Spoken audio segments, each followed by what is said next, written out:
ओम नमस्कार मिठुन आर्य सैनिक चैनले आपनादेरके आमार स्वागत। যাই হোক ইতিমধ্যেই থাম্বনেল দেখে বুঝতে পেরেছেন যে পেঁয়াজ রসুন খেতে নেই কেন।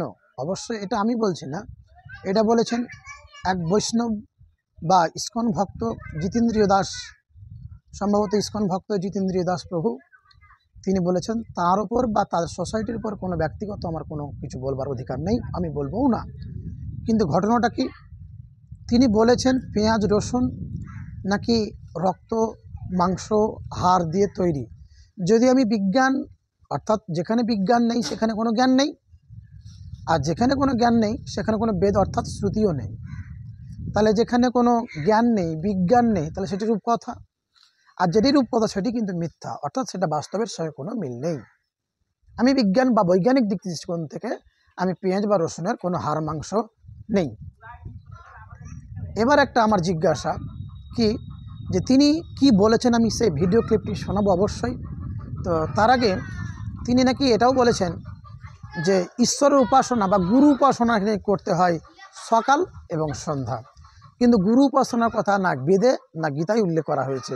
সেখানে বলা হয়েছে কি, গীতার 8 নম্বর অধ্যায়ের 12 নম্বর শ্লোকে বলা হয়েছে, শ্রীকৃষ্ণ ভগবান অর্জুনকে বলছেন, হে অর্জুন তুমি ওম জপ করো। আমি বলে দিচ্ছি সেখানে কি লেখা হয়েছে, সর্বদারণ্য সংযম মনোরিদি নিরুদ্ধ চ মৃদ্ধন্নয়া ধয়ত মনঃ প্রণমীয় স্থিত যোগধারণম ওম ইতি একক্ষরম ব্রহ্ম ব্যাহরণ মম স্মরণ यः प्रयति त्यजन देहम स्वयति परमाम गतिम। ভগবান শ্রীকৃষ্ণ বললেন সর্ব ইন্দ্রিয় দ্বারকে রুদ্ধ করে মনকে একাগ্র চিত্তে, অর্থাৎ এই মনকে হৃদয়ে ধারণ করে একাগ্র চিত্তে ওম উচ্চারণ পূর্বক যিনি আমার শরণ গ্রহণ করেন তিনি অবশ্যই পরম গতি লাভ করবেন। তাহলে ওম জপের কথা বলা হয়েছে, আমি প্রমাণ দিয়ে দিলাম। কিন্তু উনি বলেছেন কি গুরু বন্দনার কথা, গীতায় কোথাও নেই বা বেদেও আমি কোথাও পাইনি। এবার প্রশ্নটা কি, যে তিনি প্রমাণ করেছেন কি, যে মনুসংহিতার 5ম অধ্যায়ের 2 নম্বর শ্লোকে উনি বলেছেন যে এই হাড় মাংস পেঁয়াজ, এমনকি উচ্চকুলের ব্রাহ্মণরাও নাকি পেঁয়াজ রসুন খেতে পারবে না। কিন্তু কি লেখা আছে, হাস্যকর বিষয়, আমি আপনাদের সামনে দেখাবো সেই ভিডিওটি এবং আমি প্রমাণ করে দেবো মনুসংহিতা 5ম অধ্যায়ের 2য় শ্লোকে কী লেখা আছে, আর পেঁয়াজ রসুন সম্বন্ধে কোথায় কী লেখা আছে আমি সেটাও বলবো। তো আপনারা সেই ভিডিও ক্লিপটি একটু দেখুন। পেঁয়াজ অথবা রসুন এটা তো সচরাচর সবাই খায়, কিন্তু মনুসংহিতার 5ম অধ্যায়ের 2 নম্বর শ্লোকে বলা আছে কেউ তো খেতে পারবে না, এমনকি উচ্চ বর্ণের যারা ব্রাহ্মণ আছে পেঁয়াজ এবং রসুন খেতে পারবে না। এইটা অসুরের রক্ত হাড় মাংস দিয়ে তৈরি, যিনি এ জন্মে নয় পরজন্মে নয় জনম জনম ভরে চক্ষু দান দিল যেই জন্মে জন্মে প্রভু সেই দিব্য জ্ঞান হৃদে প্রকাশে। যথার্থ গুরুর সকাল সন্ধ্যা আপনাকে পুজো করতে হবে প্রতি।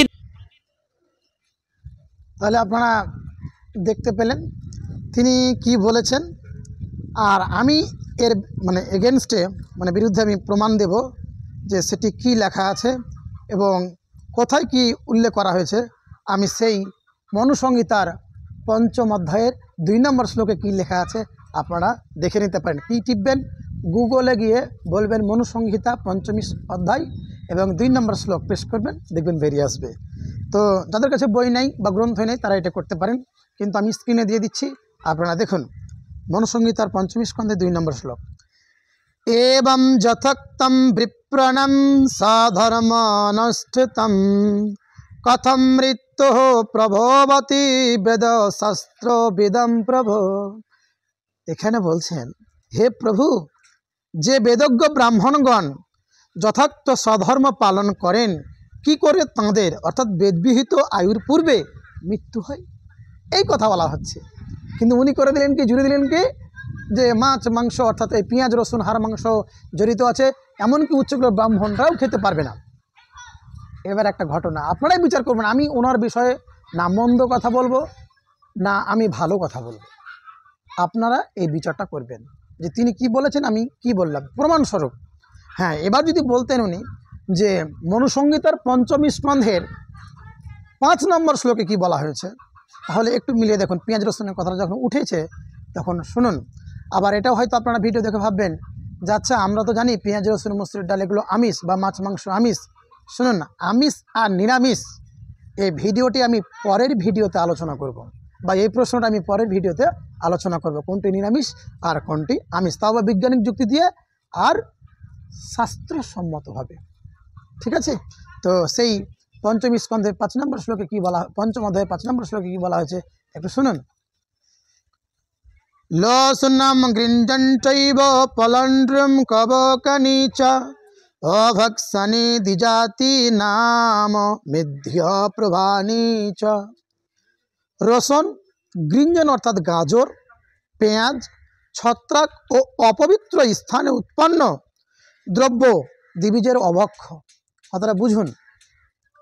আমরা কি গাজর খাই না? আমরা কি আদা খাই না? আমরা কি শরবতি কিংবা আলু বা শাকারকম খাই না? সেগুলো তো মাটির তলেই হয়। তাহলে কি বলা হচ্ছে, রসুন এবং গাজর এবং পেঁয়াজ এগুলো খাওয়া যাবে না। কোথায়? না তো কি অপবিত্র স্থানে। এবার অপবিত্র স্থানের মধ্যে কি বোঝায়? যেখান থেকে হয়তো বিষ্ঠা বা মূত্রের জল বা ড্রেনের জল সেই জমিতে গিয়ে পড়ছে, বা যেইখানে যে উদ্ভিদ বা ফসলটি হয়েছে সেই জায়গাটি গিয়ে পড়ছে, সেই স্থানের খাবারটি খেতে অভক্ষ বলা হয়েছে। তাহলে তো পেঁয়াজ রসুন অভক্ষ না, সেখানে তো গাজরেরও কথা বলা হয়েছে। বুঝতে পেরেছেন যে অপবিত্র স্থানে যদি তৈরি হয় কোনো মাটির তলের জিনিস, তাহলে সেটা দ্বিবীজের অর্থাৎ বীজের, আমাদের পক্ষে সেটি খাওয়া অভক্ষ, এই কথাটা। কিন্তু তিনি তো এই কথাটাও বলতে পারেননি। তিনি ৫ম অধ্যায় ২ নম্বর শ্লোকে কি থেকে কি জুড়ে দিলেন, এটাই আমার কাছে আশ্চর্য। আমি বলবো আমাদের কাছে ভুল হতে পারে, আপনাদের কাছে সাধারণ মানুষের কাছে ভুল হতে পারে, কিন্তু তিনি তো একজন বক্তা, তিনি একজন বৈষ্ণব, তিনারা ধর্ম প্রচার করেন। তো আমার একটাই আফসোস যে তাঁরা কেন এই সমস্ত কথা সাধারণ মানুষকে বলছেন। আমি তার বিষয়ে কোনো কিছুই বলছি না, যেটা উনি বলেছেন তার প্রতিপক্ষে আমি আপনাদের সামনে প্রমাণ করে দিলাম। যাই হোক, যদি আপনাদের আমার এই ভিডিওটি ভালো লেগে থাকে শেয়ার করবেন। আপনাদেরকে আমার প্রণাম। আর পৃথিবীতে যত সনাতন ধর্মের মানুষজন আছেন তাদেরকে আমার আন্তরিকভাবে নমস্কার। আমি সনাতন ধর্মের কোনো ব্যক্তিকেই ছোট করতে চাই না। তারা আমার সনাতন ভাতৃ, অর্থাৎ তারা আমারই ধর্মের মানুষ। তাদেরকে আমার নমস্কার এবং প্রণাম। আমার উদ্দেশ্য সঠিকটা আপনাদের কাছে পৌঁছে দেওয়া। ওম তৎসৎ, নমস্কার। এই বলে আমি ভিডিও শেষ করলাম।